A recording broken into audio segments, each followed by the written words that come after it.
Hey guys, so what I wanted to go through was just the athlete's guide for Dublin this weekend.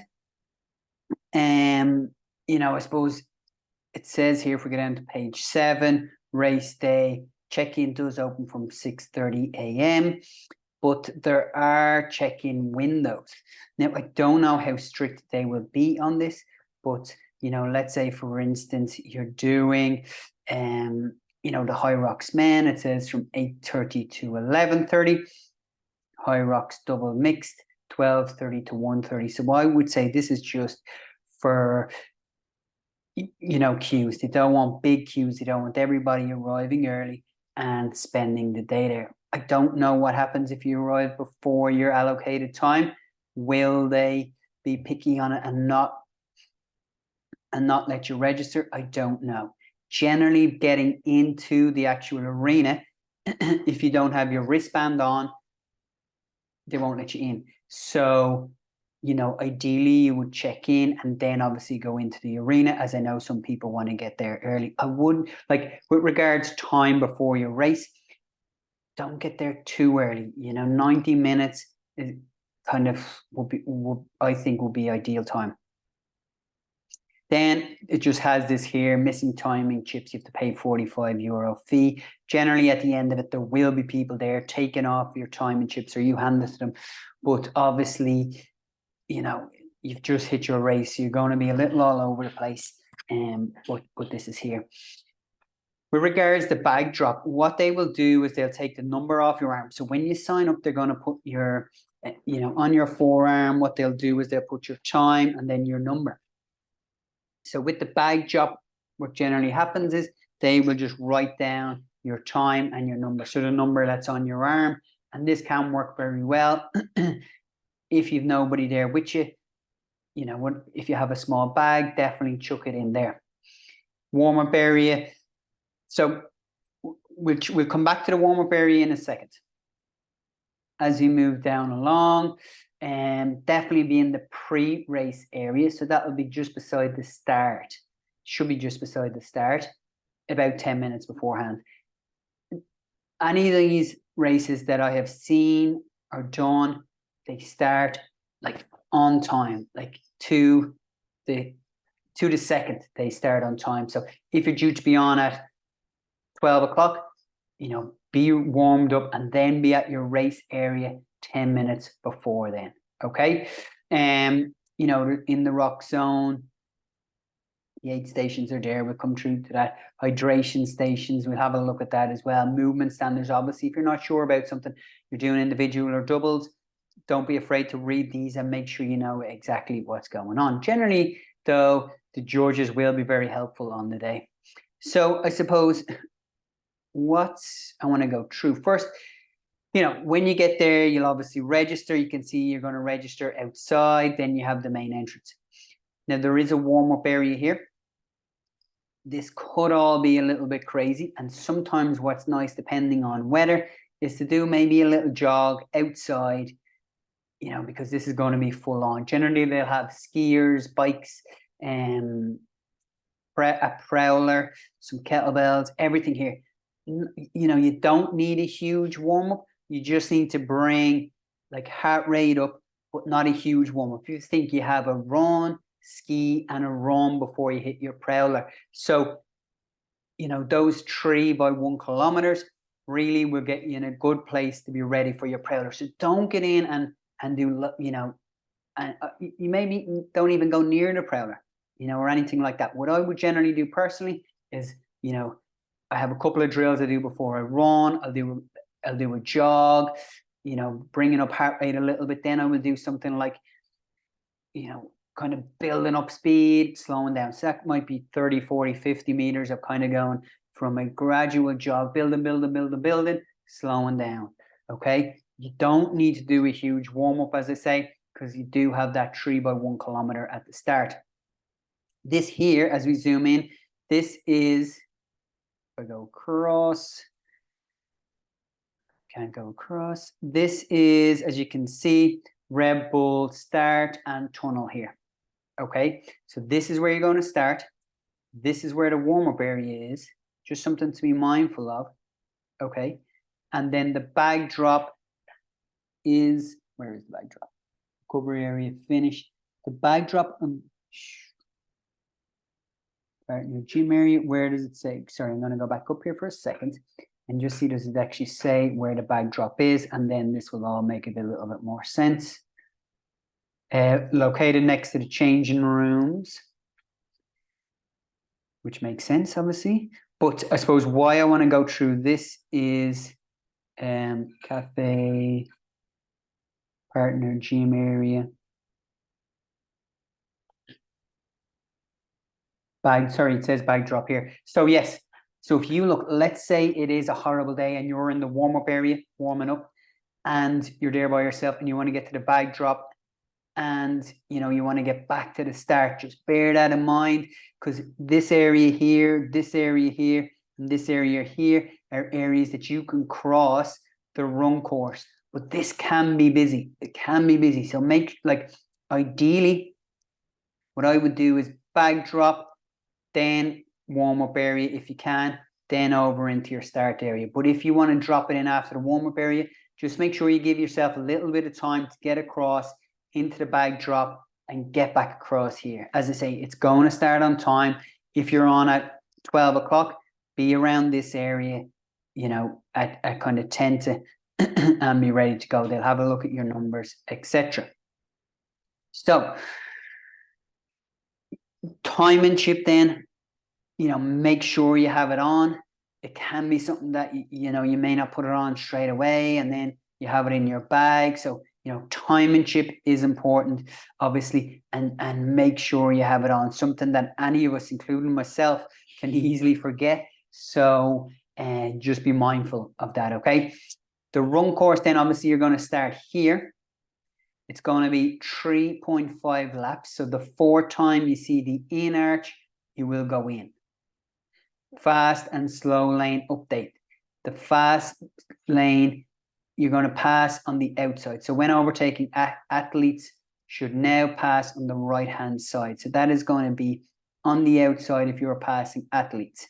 Okay, so you start off, if we look here at your start compared to your out, so this is where you're going to come in, remember, your rock zone area, and then you're going to go out. So you can see the first lap, the first run, I should say, not the first lap, but the first run is going to be shorter than your second, third, fourth, etc. Okay, so bear that in mind. You'll see all this area is cut out of it. So you're going to start, then you're going to go by this, the in. That's 1, around again. That's 2, around again. 3, and this time you go in. Okay, so when you go in, you'll see this is the first one. This is where your ski ergs are. You're going to come in here for your 1 kilometer. Back out, around again for your 3.5 laps. Come on back in for your sled push here, out for sled push here. So if we look at, we have the Red Bull energy station here. I'm not sure if anyone's going to take that or not. And then we have the aid station. I'd imagine the water is going to be, you know, aid station area. So think we have our first run and then skier. Ideally, you don't want to come out of the skier and run back to get water and then go on your second run. Also, sled push, as I mentioned, is here. Now, there may be water just here, but if it's the water's over here, ideally, you know, you're going to hit your sled push on the way out, then get your first cup of water. Okay, so that is just something to be mindful of. Ideally, do your skier. If the water isn't here, get your sled push in and then go in for your first mouthful of water. Once you do that, you're going to pass the water station before all of your workouts, but not all of your stations, but not after all your stations. Okay, so except your sled pull. So once you've done your sled pull, you'll come out, you'll hit your water station. Then if we look at burpee broad jumps, you're over here. Now again, there may be tables the whole way down here. I am not sure, but if the area is around here for your water station, you don't have to run back. You know, the rower obviously not too far away, but if you're over here, with your lunges or farmer's carry, ideally you don't want to have to run back. So what I would do on the day is have a little look, take note where the water station is based compared to your in and outs of your different stations. I hope that all makes sense. I know it might sound confusing. So just something to be mindful of, because you don't have to run back and then off you go again. With regard to your water, like generally, there's going to be loads of people in the room. You're indoors. You're going to be a bit hyper. Adrenaline is going to be up and you'll have a really dry mouth. What I would recommend personally is get your water in, a little bit in the mouth. You may swallow a little bit, but ideally don't be gulping down loads of water. You may nearly rinse your mouth out rather than, swallowing a load, or just take a little bit in, little rinse your mouth and then swallow it. But don't drink loads of water. If your mouth is dry, just get a little bit of water into your mouth. Sometimes people would chuck water over themselves, and then you'll see there's bins, throw them in the bins. Okay, so just be mindful of that. This yellow area around is where the spectators will be allowed. Okay, so these gray areas, they can cross the running track. All this yellow is generally where people can walk. Sometimes they're strict with regards to just athletes. A lot of times they let spectators in, and then obviously all this area here, spectators. Now, you will see the wall balls on the last run. You're going to turn right in for your wall balls, and they're going to be on the right-hand side. So your last run is going to be slightly shorter as well. So first run and last run will be slightly shorter. Just something to bear in mind, especially if you're looking at watches at times. You may be coming into your first in and going, shit, do I have another lap or not have another lap? That was very fast.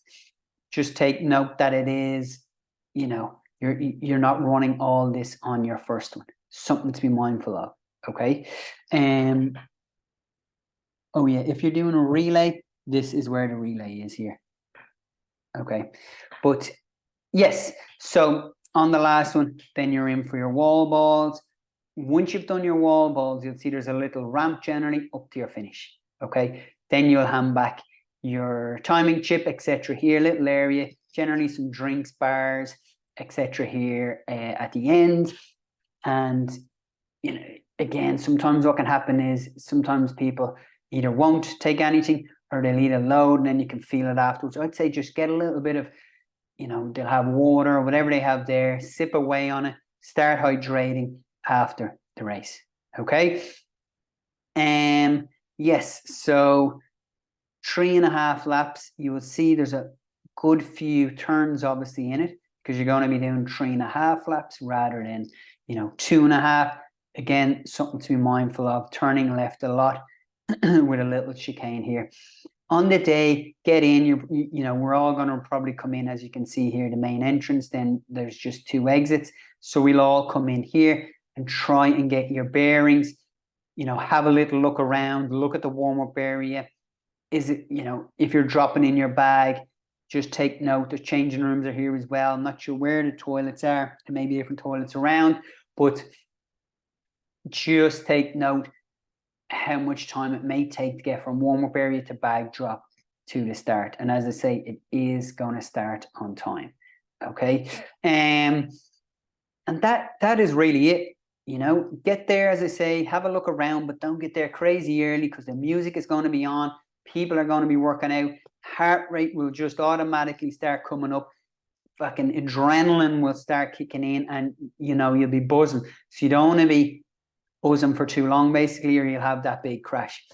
Between now and Saturday, I've spoke to most people that are doing the race, but keep everything the same. It's not the time to try and change anything.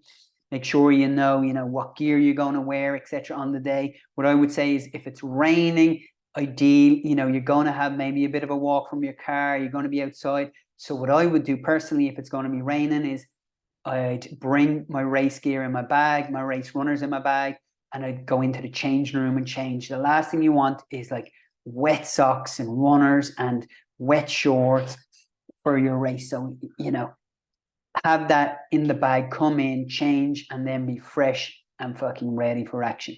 It's, again, know what clothes you're going to wear, be it socks, shorts or top. And as I say, it's going to be hot in the arena. Most people, or a lot of people, are going to be wearing, if they're men, a lot of men will be just in shorts. Women, there'll be a lot of sports bras and small shorts. So what I would say is, whatever you're comfortable with, obviously, if you can have like a little string top or something like that, go with something like that. Don't wear anything on top that like too big or bulky. All right. As I said, with heart rate, I wouldn't even look at heart rate at the start of this, because you could be standing on the start line with your heart rate like higher than it should be, but it's just because you're going to be fucking pumped up and ready to go. I suppose throughout the race, there's going to be highs and lows. Like, just take your time with it. What I would generally do as well is write out on my arm the stations like ski erg, sled push, sled pull, etc. Because I know sometimes when I start in an event, it's like my head goes and I'm like, what is next? So that's just something to be mindful of if you want to write it out on your arm. Screen, that's what I wanted to go through. So generally there's a big screen. It is hard to know exactly where this is going to be, but I imagine it may just be here. And as you run across, there probably is going to be a mat or something here, and then your name will come up on the screen. And let's say for me, it might say like Kevin Belton run. So I know, okay, I've still got to run. Then I make a Kevin Belton workout 2. So then I'll come in and I know, okay, I've got sled push, etc., etc. If the course is busy, which it's going to be busy because it's only 3.5 laps, so everybody's going to be condensed into that smaller run course, your names will flash up quite quickly on it. Okay, so you may miss it. That's why if you have a rough idea of your run times, it can be good, depending on your watch, to have laps that you can go.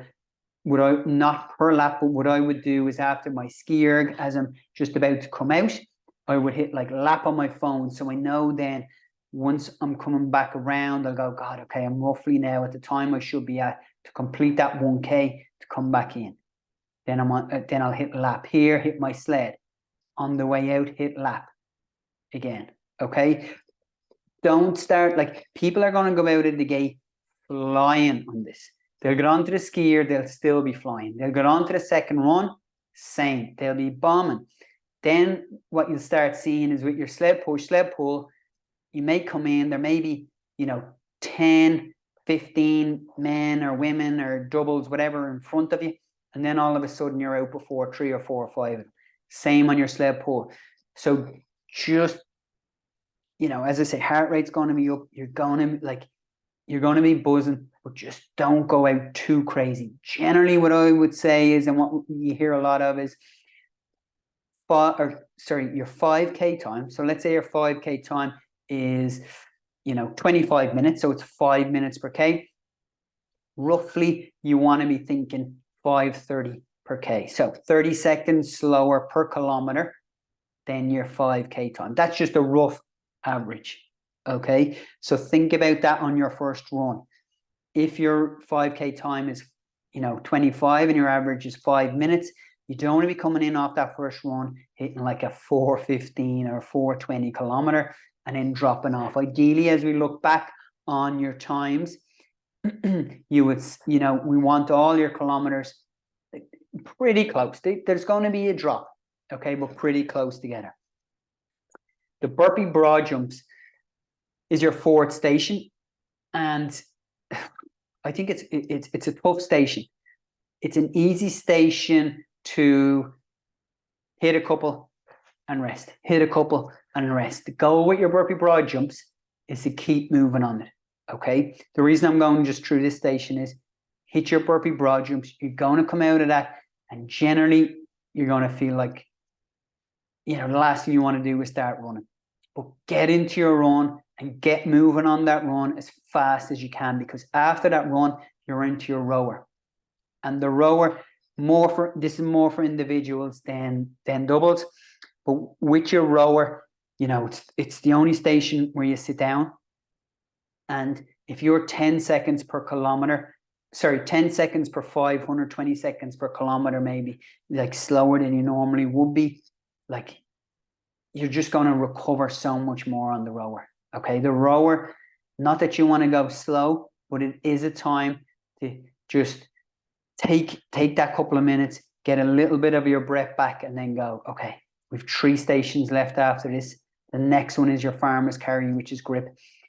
But after that row, push it. So, you know, that's what I would say after your burpee broad jumps. Don't come out after your burpee broad jumps and go, oh my God, I have 4 stations left. I'm only halfway through. I'm never going to finish it. Get to your rower as fast as you can after your burpee broad jumps and use that rower to get a little bit of breath back. You know, sometimes again, people go crazy on the rower and then they make up 10, 15, 20 seconds, get out on the run and lose 30, 40 seconds. Or they come in and stand looking at the kettlebells. So the goal is just, with all the stations, keep moving. Rest before you hit that red line, okay? Couple of seconds and then go. Have a little sequence with your rest. Sometimes nice to go, okay, 3, 2, 1, and I'm back in to whatever that is. You know, let's just say it's like the sled push. Pushing the sled. Okay, take a second, 3, 2, 1, and go. And keep moving, short rest times on it. Okay, but that's just one thing that I find personally for me, burpee broad jumps to run, that burpee broad jumps to row, that run is tough. But yes, just get through it, get onto your rower. Make sure and enjoy the day as well. And you know, if you have any questions on it between now and Saturday, just drop me a message, let me know, and hopefully I can help you. But enjoy it, and hopefully I'll see you all on Saturday. Thanks.